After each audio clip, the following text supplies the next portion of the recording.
are my kids, Austin and Abby. They are here for moral support because I'm in I'm just going to say, early 50s.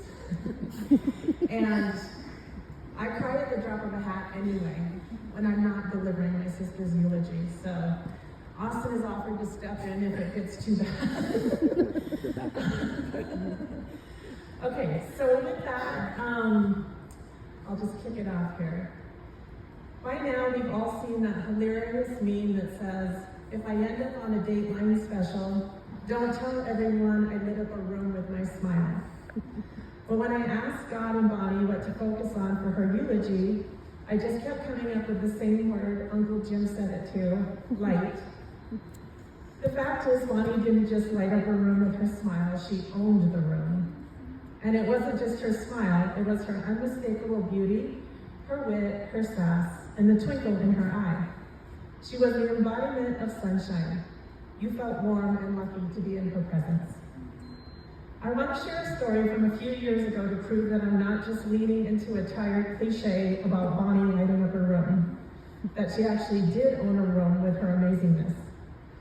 My mom and I were talking about a high school play, The Phantom of the Opera, that Bonnie and I were both in.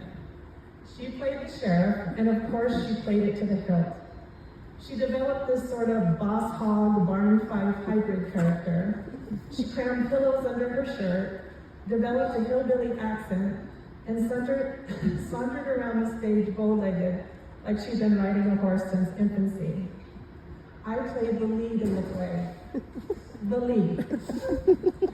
Bonnie's performance was about 45 seconds long. Mine was about 45 minutes long. So Mom and I are recalling this play, and my mom is laughing hysterically. Do you remember that play that Bonnie was in? My God, she was so funny. I can hardly understand what my mom is saying because she's laughing so hard, recalling Bonnie's performance. She finally takes a breath and says, "Were you there?" Mom had completely forgotten that her firstborn daughter performed the lead role in the play because Bonnie's hilarious performance was etched in Mom's memory for all eternity. Speaking of high school, Bonnie was the it girl. She had gorgeous brown hair with natural streaks of auburn and blonde that danced in the sunlight.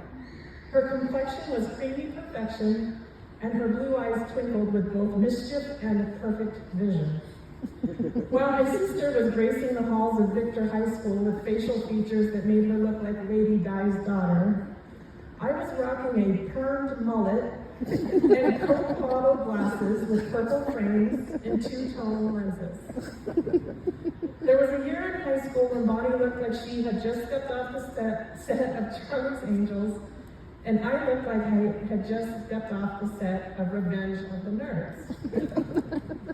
You might think that pulling up to school and having to get out of the same vehicle as Farrah Fawcett every morning would make me jealous and hateful toward my beautiful sister. It sincerely never did. I got why people fawned all over her, why she was high school royalty. She was a vision punctuated with a brilliant sense of humor and a smile that went on for days. I was only ever immensely proud to be her big sister. Most of you know Bonnie to have possessed rare courage.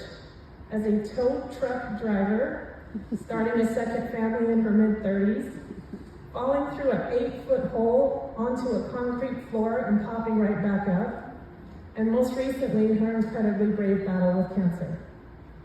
That courage started at a young age, where I was too timid to eavesdrop on the party phone line we had as kids, and then sass Mrs. Blackburn when I got caught. Bonnie was not.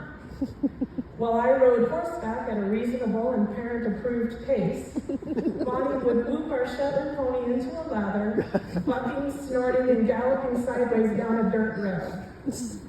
Dad did catch Bonnie doing that once, and the outcome wasn't pretty, but it didn't deter her from doing it again. Once when Bonnie couldn't get a particularly aggressive suitor to stop asking her out on a date, she finally relented and showed up wearing her grandmother's pink polyester leisure suit, orange lipstick, and hideous hair. Who does that? Who has the stones to do something like that? Bonnie did. most courageous thing Bonny did when we were growing up that made her a warrior in training was to go toe-to-toe with our dad. For those of you who don't know, our dad was a large man. He was about 6'4", around 275 pounds, had a Scottish temper, and was raised by a general in the Air Force. My dad was not a mess around and find out kind of guy. He was more of a yes sir, right away sir kind of guy, unless you were Bonny. I think one of the more impressive examples of this was messing with Dad's nightly routine. After standing on concrete all day with a bum leg, Dad was all about his recliner and his TV programming in the evening. On this particular evening, Dad was fighting with the remote. He could not get it to work and it was pissing him off. He held it up, he held it sideways, he tapped it against the chair. Several heavy sighs and a few beads of sweat later, he had changed the batteries and started the same routine, all to no avail. He could not get that thing to work and it was making him insane with anger. Now Dad had about 4 stages of anger, so when he hit about 2.5, any reasonably minded person would leave the room and wait until the situation resolved itself. Not Bonny. Even though Dad was at about a 3.75 on the anger scale, not only did Bonny not leave the room, she strutted right up to him and removed the piece of electrician's tape that she had carefully placed over the remote control sensor earlier in the day. The tape blended in perfectly with the remote end and, of course, blocked the signal to the TV. That might help, she said unapologetically. I watched this scene unfold, my jaw on the ground, thinking for sure my sister would get a hole in the wall named after her. But no. Dad laughed hard. He thought it was hilarious. Bonny was the only one who could go toe-to-toe with Dad and live to tell about it. As many of you know, our dad was a gunsmith who wanted boys and had 3 girls. We were taught to hunt, fish, shoot, chop and snap wood, and change the oil in Dad's 1979 GMC pickup. We were raised on the side of a mountain with a Forest Service road as our driveway. We hauled drinking water from our grandmothers and did laundry in a laundromat after school. Bonny thrived in this environment and became the son Dad never had. I just came across the eulogy that she wrote for our dad when he passed away. In it, she talked about how much she loved poring over mops with Dad in preparation for hunting season and how he brought her into hunting camp under the guise of being the camp cook. In actuality, she was there to hunt, oftentimes better than the men. Once Bonny graduated from high school, she was granted her favorite title, Mother. Nick was born, and even though Bonny was still a kid herself in many ways, she relished her new role. She cooked for and cared for Nick as if she'd been a mother her whole life, and as soon as he was old enough, she took him on the same type of adventures our dad had taken her on. Decades later, Nick would also be the first to give Bonny her second favorite title, grandmother. Through young adulthood, Bonny had kind of a trial and error approach to marriage until she met Adam. Bonny adopted Adam's son, Drake, into her heart as her own. Bonny and Adam started their second family with Sophia, a beautiful baby who came out of the womb with huge blue eyes, an attitude like her mom's, and the intelligence of a seasoned adult. Soon after, Bonny realized she was pregnant with twins. The day she found out, she had invited me to her sonogram. The clinic was building a new parking lot, and I had difficulty finding a place to park, so I was running a few minutes behind. When I finally opened the door to her examination room, she greeted me by simply saying the word, twins. Bear in mind, Bonny had punked me several times in my life, with a face as serious as the one she had at that moment. I knew she was joking, so I replied, yeah, right. Then I spotted Adam out of the corner of my eye. He looked a peculiar shade of green, was pacing the room like a caged animal, and acted as if he desperately needed a trash can to throw up. It was then that I knew that Bonny, for once, was not pulling a fast one on me. And no offense, Max and Maren, Dad recovered from his shock quickly. Over the past 20+ years, Bonny and Adam built a beautiful home, an impressive livelihood, and a nest of amazing humans. Bonny adored her farmhouse, and scoured Carbon County garage sales to find cozy, comforting things to embellish her home. I'll never forget the day I showed up to the house and immediately spotted an old piano adorning the deck with a rooster running across the top of it. The sight made me chuckle, and Bon said, "What, sis, you don't like my turn-of-the-century piano?" To which I replied, "Which century?" Bon and I lived hours apart when she was raising the 3 babies. She was crazy busy, and we couldn't see each other very often. Still, we talked at least once a day, and visiting with her on the phone was a little like dialing into Barnum and Bailey's circus. We'd string together a few cohesive sentences, and then out of the blue she'd shout, "No, the guinea pig doesn't need a spa day, kids. You're going to kill him." Followed by a, "I gotta go, sis."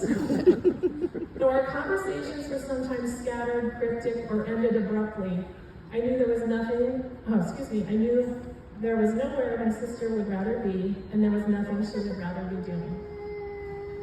When Bon and I had to have the heartbreaking conversation about her final wishes, she didn't want me to talk about her battle with cancer. In fact, she said, "When you have to post about this on Facebook, don't say, 'I lost my brave battle with cancer.'"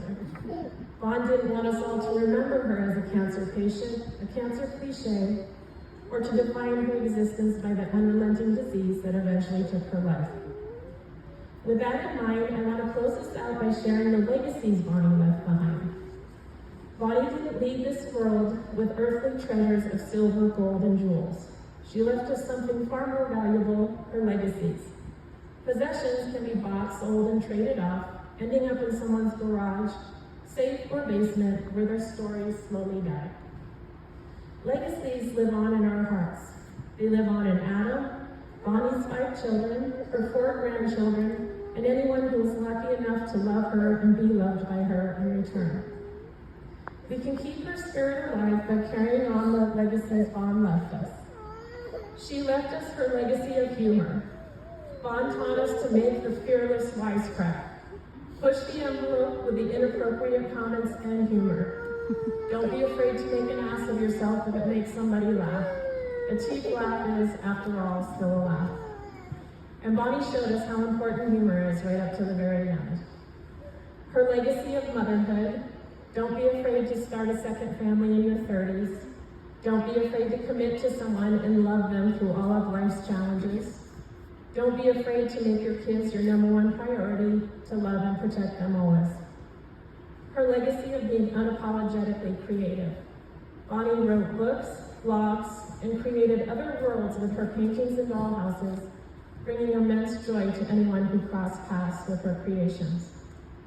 Her legacy of bravery.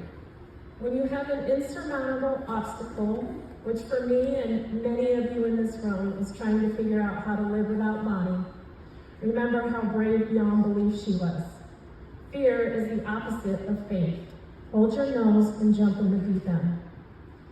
Her legacy of uniqueness. God's not making any more Bonnies. She was 1 in 8 billion. Her intoxicating and irresistible uniqueness drew people to her naturally. Her uniquely clever perspective formed the foundation of her humor.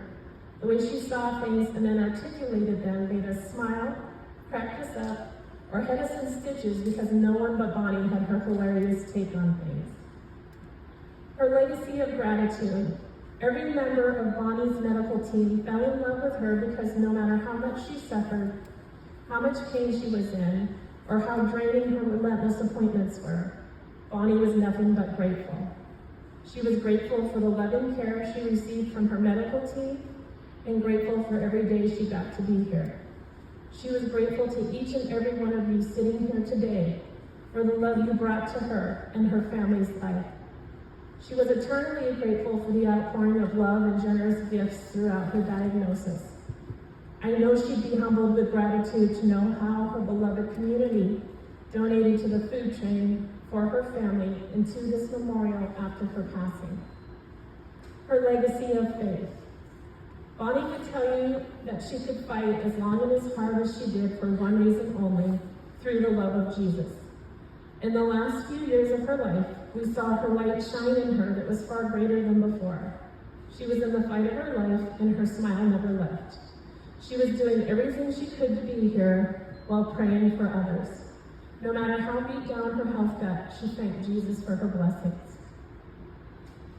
Okay, guys, this is where I start to struggle, okay? The world is a bit dimmer now because our Bonnie, our shining beacon of beauty, hilarity, and light has left us earlier, decades earlier than we wanted. All we can do is pull her legacies into our hearts and share them with those we love to keep a piece of her here with us. I hope that Sis is reveling in the supernatural love of Jesus. I hope she and Dad are looking over maps and catching up in hunting camp. I hope Mom is enjoying time under a huge shade tree with Grandma Lois and Grandpa Bill. I hope Mom is basking in Grandma Mabel's undivided attention, and Bonnie is filling Grandma in with stories of her great and great-great-grandchildren. Maybe she's even getting to visit with the legends like Lady Di, Johnny Cash, and Chris Farley. We don't know exactly what heaven looks like, but we do know two things: that Bonnie is there, and that we will be with her again someday.